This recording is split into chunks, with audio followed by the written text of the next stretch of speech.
Reporting speech किंवा direct and indirect speech of optative sentences. Optative सेंटेन्सच्या शेवटी पण एक्सक्लेमेशन मार्क असतो, म्हणजे उद्गारवाचक चिन्ह असतं. मग फरक काय आहे ऑप्टिट्यूड सेंटेन्स आणि एक्सक्लेमेटरी सेंटेन्स? तर ऑप्टिट्यूड सेंटेन्स जे आहेत ते optative sentences focus on desires and prayers and curses, म्हणजे इच्छा, प्रार्थना, शाप व्यक्त केले जातात ऑप्टिट्यूड, म्हणूनच त्याला इच्छादर्शक वाक्य म्हटलं जातं. तर exclamatory sentences focus on feeling. Exclamatory म्हणजे उद्गारवाचक वाक्यात तुमच्या भावना व्यक्त केल्या जातात, आनंद, दुःख अशा भावना व्यक्त केल्या जातात. हा फरक आहे ऑप्टिट्यूड सेंटेन्स आणि एक्सक्लेमेटरी सेंटेन्सेस. इथं की इन्फॉर्मेशन जी दिलेली आहे प्रत्येक वाक्याला तीच उपयोगी पडेल असं नाही. वाक्य बघायचं, त्याचं मिनिंग, आणि त्या पद्धतीने इथं आपण इनडायरेक्ट स्पीच करायचं आहे. बेसिक इन्फॉर्मेशन बघा. Reporting verb wished, cursed, blessed, desired, bed असे वापरायचे आहेत. म्हणजे वाक्यात जर विश दिले असतील तर विश्ड, आशीर्वाद दिला असेल तर ब्लेस्ड, अशा पद्धतीने वापरायचे आहेत. जर डायरेक्ट स्पीच जे ह्यातलं आहे त्यात जर गॉड अलमायटी म्हणजे असे जर शब्द असतील गॉड अलमायटी, तर मग मात्र आपण प्रेयर्ड हे काय वापरायचे, रिपोर्टिंग वर्ब वापरायचे. कंजंक्शन दॅट वापरायचे आपल्याला. जेव्हा आपण इनडायरेक्ट स्पीच करतो ह्या वाक्यांचं तेव्हा दॅट हे कंजंक्शन वापरायचे. Structure optative form two and assertive form. Optative जर सेंटेन्स कन्स्ट्रक्शन फॉर्म असेल तर तो आपल्याला ॲसेटिव्ह म्हणजे विधानार्थी करून घ्यायचा आहे. मग त्यासाठी subject, verb, that, subject, might आणि वर्ब अशी रचना आपली असली पाहिजे.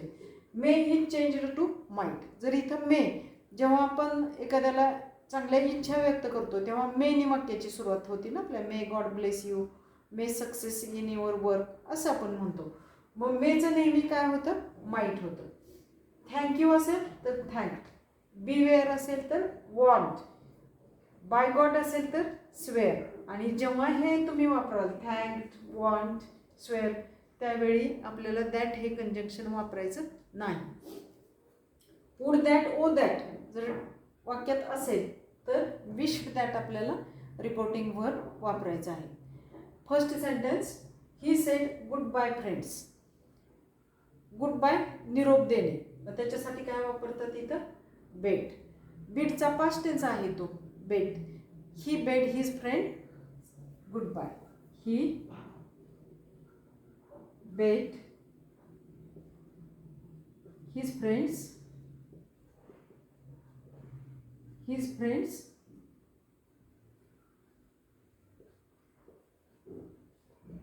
Good bye. बेट का वापरलं इथं, तर निरोप देण्यासाठी हे वापरतात काय, बेट. बीटचा पास्ट टेन्स आहे. ओके. मग अशीच वाक्य जर आली गुड बायच्या ऐवजी इथं समजा गुड नाईट आलं तरी पण तुम्ही असं म्हणू शकता, he bade his friends good night, म्हणजे निरोप दिला रात्रीचा. अशा पद्धतीने बदल होतो. Next sentence, he said to his friend happy birthday. काय, हॅपी बर्थडे आपण काय करतो, विश करत असतो. मग ही विशड हिज फ्रेंड, काय वापरणार आपण इथं, wish. He wished his friend a happy birthday. He wished his friend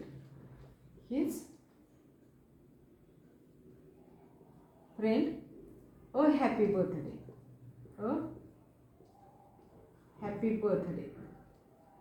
happy birthday full stop, exclamation निघून गेलं. कॉमा इंटू इन्व्हर्टेड कॉमा सुद्धा आपल्याला काढून टाकायचे, म्हणजे कोटेशन मार्क काढायचे, शेवटचं एक्सक्लेमेशन मार्क काढायचे. लक्षात आलं. He wish his friend a happy birthday. इथं अ का वापरलं, तर हे काउंटेबल नाउन आहे, काउंटेबल सिंग्युलर नाउन आहे, म्हणून इथं ए हे आर्टिकल वापरलं. Okay. Next sentence, he said to Madhav congratulations. Exclamation mark आहे, एक्सक्लेमेशन मार्क आपल्याला काढायचे. साधी सोपी पद्धत, राम कॉंग्रॅच्युलेटेड माधव. राम कॉंग्रॅच्युलेटेड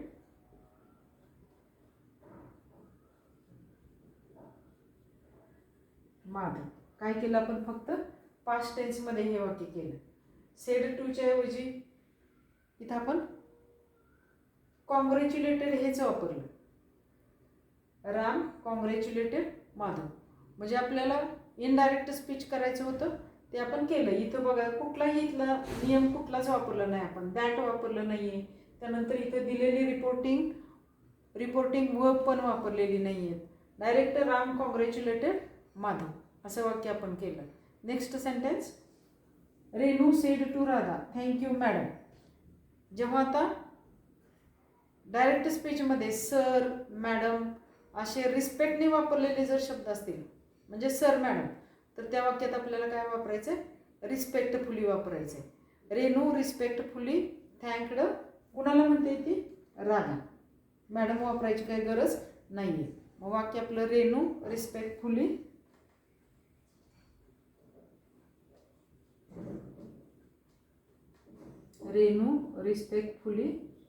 थँक्ड राधा. इथं म्हटलंय बघा, थँक्यू आलं तर काय वापरायचं? थँक्ड वापरायचं. ओके, थँक्ड राधा. इथं रिस्पेक्टफुली आहे ना, विथ रिस्पेक्ट पण वापरू शकता तुम्ही. Renu with respect thanked Radha. Renu thanked Radha comma respectfully full stop असं पण वापरू शकता. म्हणजे रिस्पेक्टफुली शेवटी वापरलं तरी सुद्धा तुमचं वाक्य बरोबर आहे. Okay, she said may God bless you. आता हे प्रॉपर सेंटेन्स आहे बघा. मे गॉड ब्लेस यू, मे वापरलं आहे. मेचं काय होतं? माईट होतं. आणि गॉड शब्द आहे, मग पर्पजली गॉड अलमाइटी आलं की काय वापरायला सांगितलं तुम्हाला? विश्ड वापरायला सांगितलंय. मे गॉड ब्लेस यू म्हणजे देव तुला आशीर्वाद देव. शी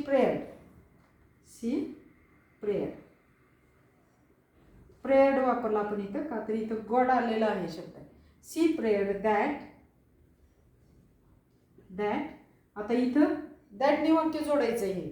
मग मे गॉड ब्लेस यू असं आहे हे वाक्य. मग मे गॉड ही कसली रचना झाली? तर शेवटी एक्सक्लेमेशन मार्क आहे. हे आपल्याला काय करायचं? ऑप्टिट्यूडचं ॲसर्टिव्ह करायचं. म्हणजे गॉड मे ब्लेस यू असं आपलं वाक्य होणार. God may bless you. मग मेचं काय होतं? माईट होतं. म्हणजे गॉड माईट ब्लेस यू.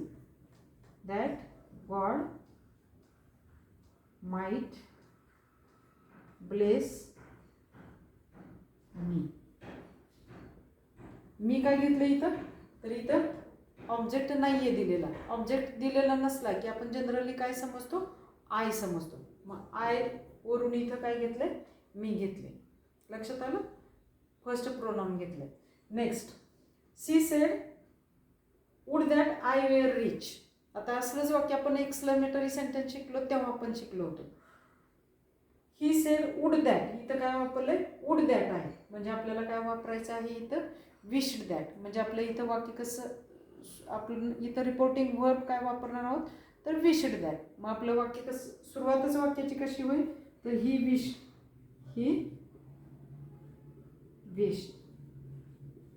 काय वापरलं इथं आपण? ही विश्ड वापरलं. मग ही विश्ड नंतर आपल्याला लगेचच काय वापरायचं? दॅट. ही विश्ड दॅट असं पण वाक्य आपण करू शकतो बघा. ही हॅड बीन रिच म्हणजे इथं सिम्पल पास्ट आहे, त्याचा परफेक्ट पास्ट करू शकतो. ही हॅड बीन रिच म्हणजे ही एक पद्धत झाली. He had been rich. जर मी श्रीमंत झालो तर म्हणजे काय आहे हे? हायपोथेटिकल डिझायर म्हणजे काल्पनिक इच्छा आहे.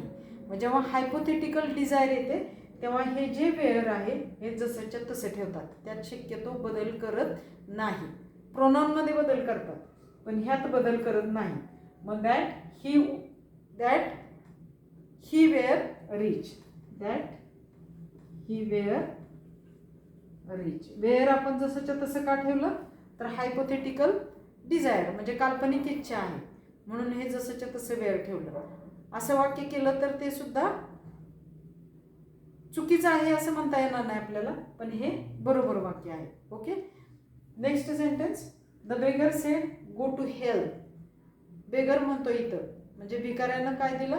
कर्ज दिला. काय? तर गो टू हेल्प म्हणजे नरकात जा असा दिला. मग आता हा आशीर्वाद आहे का? नाही आहे. तर काय आहे, हा कस आहे म्हणजे शाप आहे. मग आपण इथं काय वापरणार, the beggar cursed. The beggar म्हणजे भिकारी, कर्स्ड काय दिला, शाप दिला. The beggar cursed that. दॅटने हे वाक्य आपल्याला जोडायचं आहे. आता ह्या वाक्यात मे नाही, पण मे हिडन आहे. यात हिडन म्हणजे समजलं जातं. ओके, अशा पद्धतीने पण वाक्य होतं बघा. The beggar cursed that I should go to hell. I should go to hell. आता इथं शुड वापरलंय, I should go to hell. मग इथं शुड काय वापरलं, इथं मे हे काय आहे बघा, इम्प्लाइड आहे म्हणजे मे लपलेलं आहे असं समजायचं. मे गो टू हेल्प असं वाक्य असतं तर आपण काय केलं असतं, आय